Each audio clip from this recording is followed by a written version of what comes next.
नमस्कार दोस्तों, stock gamma channel में आपका स्वागत है। दोस्तों, इस वीडियो में मैं आपके लिए 3 ऐसे बेहतरीन स्टॉक्स लेके आया हूं जो मेरे हिसाब से आपको दिसंबर में ज़रूर बाय करने चाहिए। मैंने ये 3 स्टॉक्स जो चुने हैं, ये स्टॉक्स लार्ज कैप स्टॉक्स हैं और इनको चुनने का मेरा एक खास कारण है। वो खास कारण ये रहा है कि भई ये स्टॉक्स जो हैं इस समय काफ़ी अच्छा करेक्शन दिखा चुके हैं, काफ़ी अच्छा करेक्ट हो चुके हैं और ये तीनों जो कंपनीज़ हैं, ये लार्ज कैप कंपनीज़ हैं, तो आप इस पे भरोसा कर सकते हैं, काफ़ी सॉलिड कंपनीज़ हैं। तो चलिए वीडियो को शुरू करते हैं और जानते हैं कि भई ये 3 स्टॉक्स जो हैं वो कौन से हैं। तो दोस्तों, जो हमारा सबसे पहला स्टॉक है उसका नाम है हमारा HDFC AMC। तो हमारा जो पहला स्टॉक है वो है HDFC AMC। तो जैसा कि आप जानते हैं कि भाई HDFC AMC जो है ये एसेट मैनेजमेंट कंपनी है और HDFC ग्रुप की कंपनी है। तो अपने आप में ये एक बहुत अच्छी कंपनी है। लेकिन हम इस कंपनी में ये देखेंगे कि भाई इस कंपनी में इस समय कितना करेक्शन हो चुका है और इसकी क्या इस समय सिचुएशन है। तो चलिए देखते हैं। तो दोस्तों, अगर आप इस समय बात करेंगे भाई HDFC AMC कंपनी के शेयर में कितना करेक्शन हो चुका है, तो इस कंपनी के शेयर में इस समय 52 वीक हाई से 25% का करेक्शन हो चुका है। इसका मतलब क्या है कि भाई ये शेयर जो है अपने 52 वीक हाई से इस समय 25% नीचे चल रहा है। 25% डिस्काउंट में हमें ये शेयर मिल रहा है। फिर अगर हम बात करें कि भाई इस कंपनी के शेयर का इस समय पी रेशियो क्या है, तो पी रेशियो इस कंपनी के शेयर का है इस समय 38.8। अब अगर आप देखेंगे 38.8 का पी, तो भाई आपको लगेगा कि यार 30 से ऊपर का पी है तो शेयर में भी एक्सपेंसिव है। लेकिन देखिए, हमारे लिए ये जानना बहुत ज़रूरी है कि भाई इसमें सेक्टर का पी क्या चल रहा है। मतलब एसेट मैनेजमेंट कंपनीज जो हैं, ये वाला जो एक पूरा सेक्टर है, इस सेक्टर का पी क्या चल रहा है। तो अगर आप इस पूरे सेक्टर का पी जानने की कोशिश करेंगे तो आपको पता चलेगा कि भाई इस सेक्टर का पी है 38.1। तो अगर आप सेक्टर के पी से कंपनी के पी को कंपेयर करेंगे तो आपको ये दिखेगा कि भाई वो लगभग लगभग लगभग भी क्या बोलें, एग्जैक्टली ही सेम है। ठीक है, मतलब कंपनी भी उसी पी पे चल रही है जिस पे सेक्टर चल रहा है। तो इसका मतलब ये है कि भाई ये जो कंपनी है बहुत ज़्यादा हाई वैल्यूएशन पे इस समय मार्केट में अवेलेबल नहीं है। चलिए अब ये जानने की कोशिश करते हैं कि भाई इस कंपनी के शेयर का 52 वीक हाई क्या था। तो अगर आप इस कंपनी के शेयर का 52 वीक हाई देखेंगे तो वो आपको मिलेगा 3,365 रुपीज़ का। ठीक है, तो ये तो था हमारा 52 वीक हाई। और अगर आप करंट प्राइस इसके शेयर की जानने की कोशिश करेंगे तो वो आपको मिलेगा 2,508 रुपीज़। तो अगर आप ये देखें कि भाई कितना इस शेयर में इस समय लगभग करेक्शन हो चुका है, तो लगभग 800 रुपये का इस शेयर में इस समय जो है करेक्शन हो चुका है, जो कि एक अच्छा खासा करेक्शन है। लेकिन देखिए, अब चाहे करेक्शन कितना भी हो गया हो, कई बार क्या करेक्शन इस वजह से भी होता है कि कंपनी लॉस कर रही होती है। इसलिए हमारे लिए ये देखना बहुत जरूरी है कि भाई कंपनी के क्वार्टरली रिजल्ट्स और ईयरली रिजल्ट्स वो किस तरह के रहे हैं, कहीं वो खराब तो नहीं है। तो चलिए सबसे पहले हम देखते हैं कि भाई कंपनी के क्वार्टरली रिजल्ट्स किस तरह से रहे हैं। तो अगर आप सितंबर 2020 के क्वार्टर की बात करते हैं, सितंबर 2020, तो आपको पता लगेगा कि भाई सितंबर 2020 के अंदर कंपनी ने 338 करोड़ का प्रॉफिट किया था। ठीक है, फिर अब हम आ जाते हैं दिसंबर 2020 पे। दिसंबर 2020, तो दिसंबर 2020 में कंपनी ने 369 करोड़ का प्रॉफिट किया था।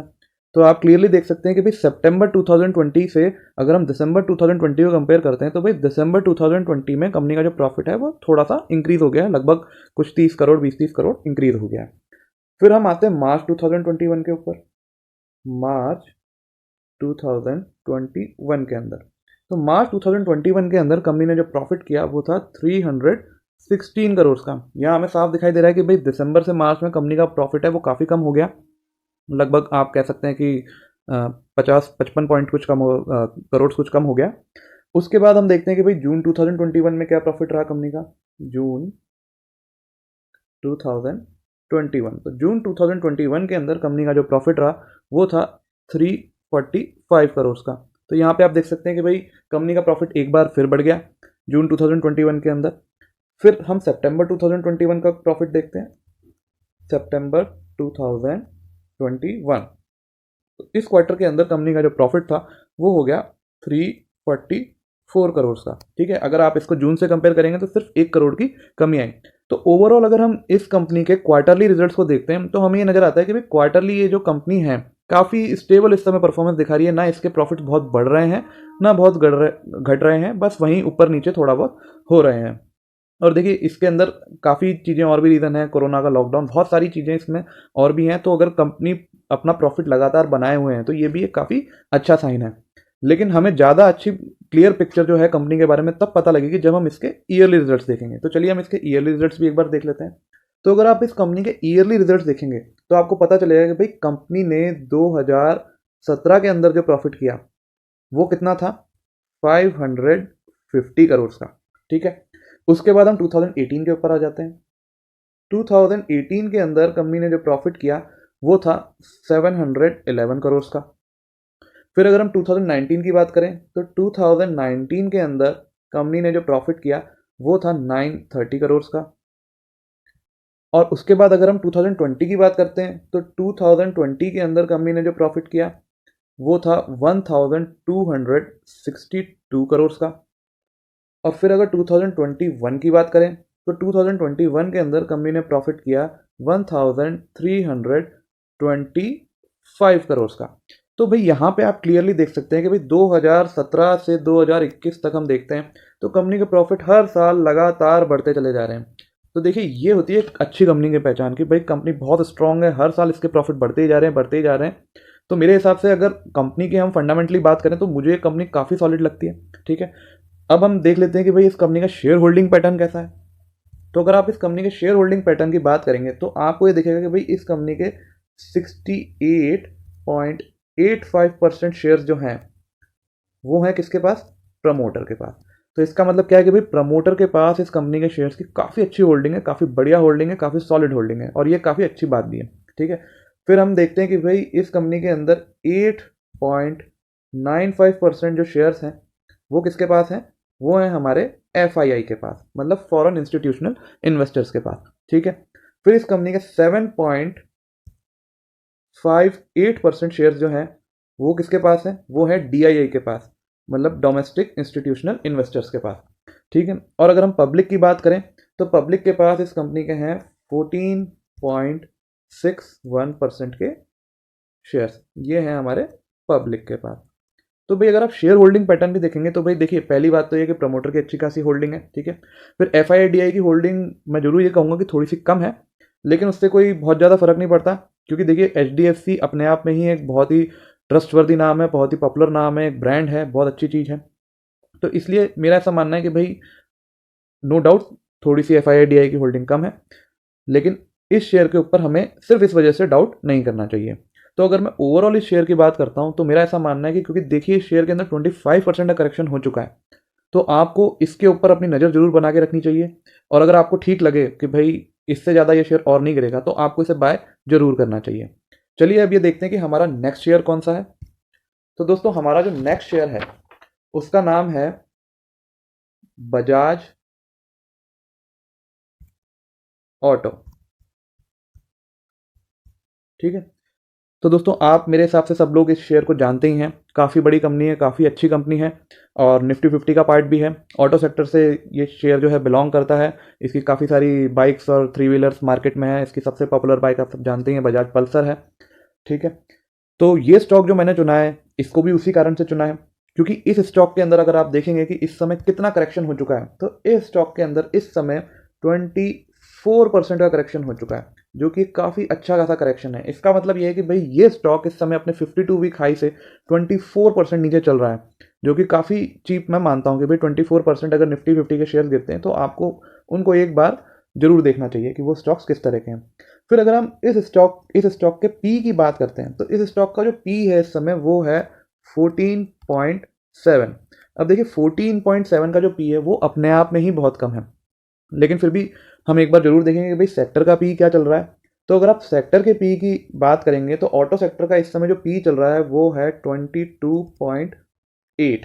ठीक है, तो यहाँ पे भी हम क्लियरली देख सकते हैं कि भाई जो शेयर का पी है वो सेक्टर के पी से काफ़ी इस समय कम है। इसका मतलब क्या है कि भाई ये जो शेयर है हर तरह से चीप वैल्यूएशन पे अवेलेबल है, क्योंकि इसका खुद का पी ऑलरेडी वैसे ही कम है और सेक्टर के पी से भी ये काफ़ी नीचे है।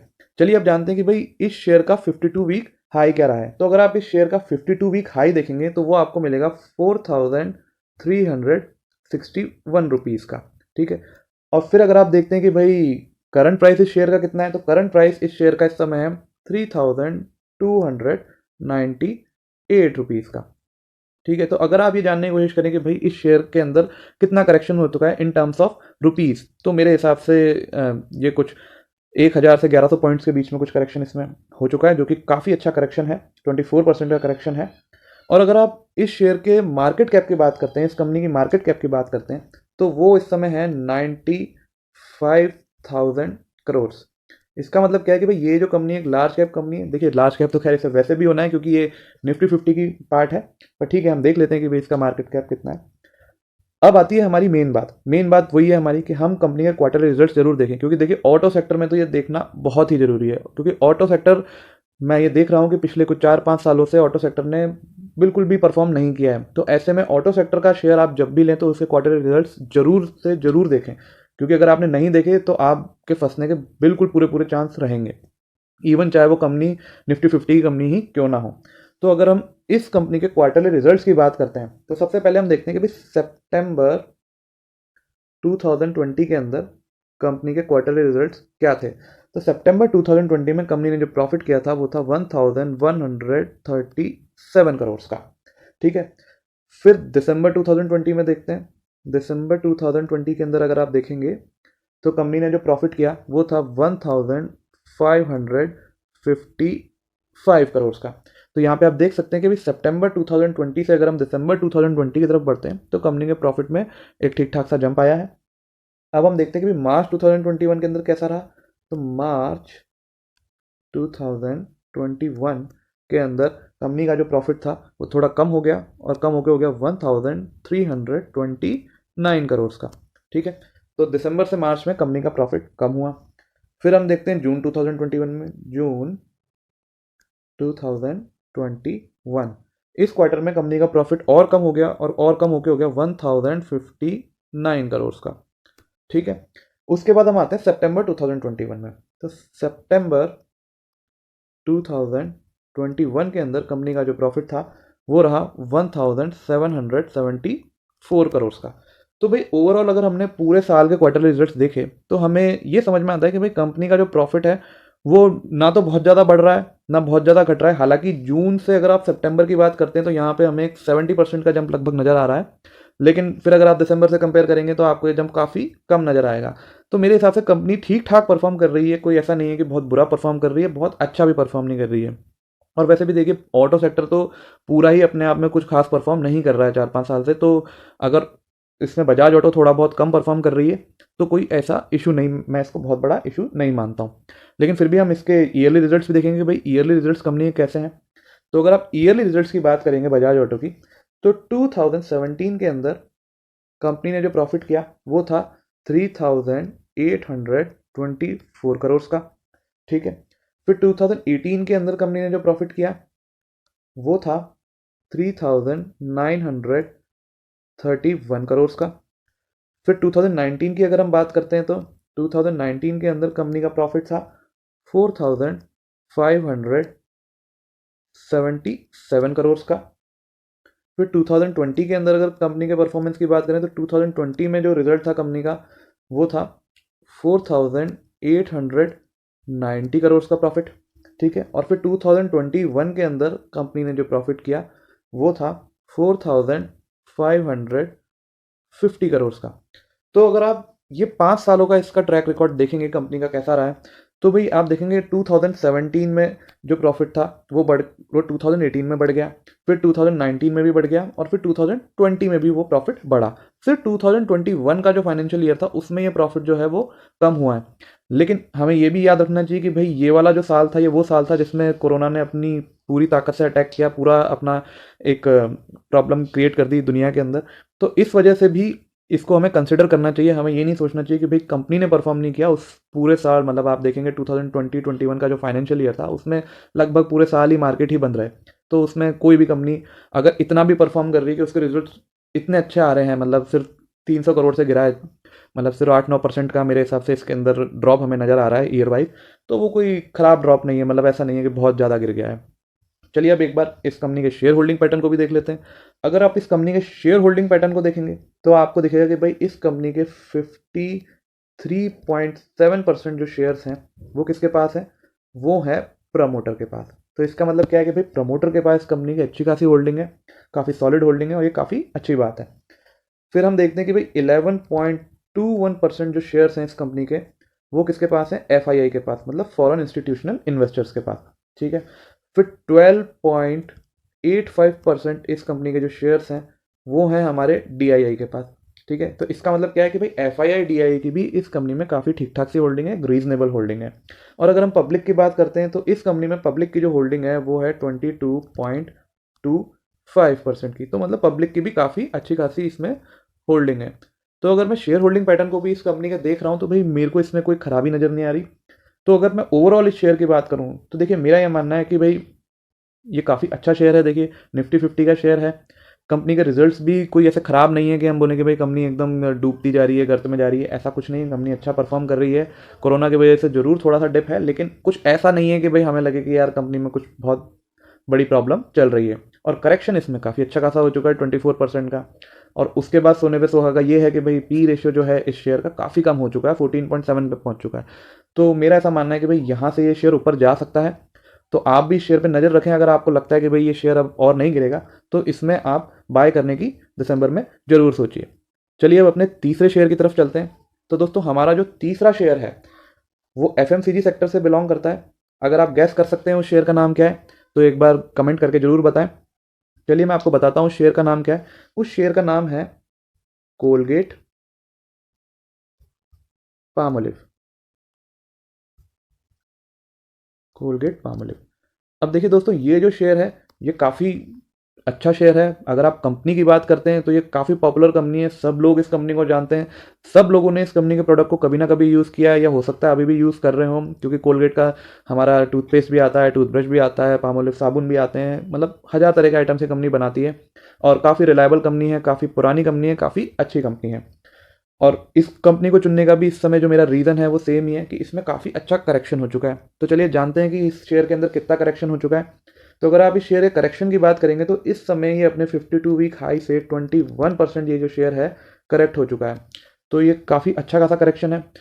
देखिए 20% के बाद मेरा ऐसा मानना है कि भाई किसी भी शेयर को आपको बाय करने की एक कंसिडरेशन में लेना स्टार्ट कर देना चाहिए, खासकर अगर वो शेयर जो है काफ़ी अच्छी क्वालिटी शेयर है, काफ़ी अच्छा शेयर है। तो चलिए अब जानते हैं कि भाई कोलगेट पामोलिव का जो पी रेशियो है इस समय वो क्या है। अगर आप कोलगेट पामोलिव शेयर का पी रेशियो इस समय देखेंगे तो वो है 36.8।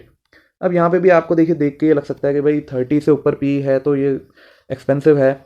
लेकिन देखिए आपको सेक्टर का पी जानना काफ़ी ज़रूरी है यहाँ पे कि भाई सेक्टर का पी क्या चल रहा है। तो अगर आप सेक्टर का पी देखेंगे, FMCG सेक्टर का अगर आप पी देखेंगे इस समय तो वो इस समय है 65.5। तो यहाँ पे आप क्लियरली देख सकते हैं कि भाई सेक्टर के पी से इस कंपनी का शेयर का जो पी है वो काफ़ी कम है। तो अगर हम इस तरह से इसको कंपेयर करते हैं तो मेरा ऐसा मानना है कि भाई ये जो कंपनी है इसका जो शेयर है वो इस समय काफ़ी चीप वैल्यूएशंस पे अवेलेबल है। चलिए अब एक बार हम ये भी देखते हैं कि भाई इस कंपनी के शेयर का 52 वीक हाई क्या रहा है। तो अगर आप इस कंपनी के शेयर के 52 वीक हाई को जानने की कोशिश करेंगे तो वो आपको मिलेगा 1823 रुपीज़ का। ठीक है। अब हम देखते हैं कि भाई इस कंपनी के शेयर का करंट प्राइस क्या है। तो करंट प्राइस इस कंपनी के शेयर का इस समय है 1445।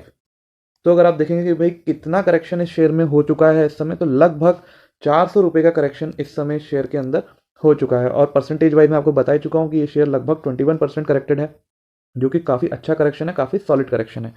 फिर अगर आप बात करते हैं कि भाई इस कंपनी के शेयर का मार्केट कैप कितना है, तो अगर हम मार्केट कैप की बात करेंगे तो इस कंपनी का मार्केट कैप है 39,000 करोड़। इसका मतलब क्या है कि भाई ये कंपनी भी जो है एक लार्ज कैप कंपनी है। ठीक है। और वैसे भी काफ़ी रिनाउंड कंपनी है, सब इस कंपनी को जानते हैं। तो अब हम आते हैं हमारे सबसे इंपॉर्टेंट मुद्दे पे कि भाई ये तो एक बात हुई कंपनी के एक डेटा की, लेकिन हमें अब ये जानना है कि भाई कंपनी ने पिछले एक साल में और पिछले कुछ सालों में कैसा परफॉर्म किया है। तो सबसे पहले हम बात करेंगे क्वार्टरली रिजल्ट्स की। तो अगर हम क्वार्टरली रिजल्ट्स की बात करते हैं इस कंपनी की तो सबसे पहले हम देखते हैं कि भाई सितंबर 2020 के अंदर कंपनी के क्वार्टरली रिजल्ट्स क्या थे। तो अगर सितंबर 2020 में हम देखते हैं तो कंपनी का प्रॉफिट था 274 करोड़ का। ठीक है। फिर दिसंबर 2020 के अंदर हम देखते हैं तो दिसंबर 2020 के अंदर कंपनी का प्रॉफिट जो था वो हो गया 248 करोड़ का। तो यहाँ पे हम क्लियरली देख सकते हैं कि भाई सितंबर से दिसंबर में कंपनी के प्रॉफिट में कुछ कमी आई, कुछ लगभग 20-30 करोड़ की कमी आई। उसके बाद मार्च 2021 का देखते हैं। मार्च 2021 इस क्वार्टर के अंदर कंपनी का प्रॉफिट बढ़ के 314 करोड़ हो गया। तो यहाँ पे हमें काफ़ी अच्छा जंप देखने को मिल रहा है, कुछ 50-60 करोड़ का जंप देखने को मिल रहा है। फिर हम देखते हैं कि भाई जून 2021 में क्या रहा। जून 2021 के अंदर कंपनी का जो प्रॉफिट था वो कम होकर 233 करोड़ ही रह गया।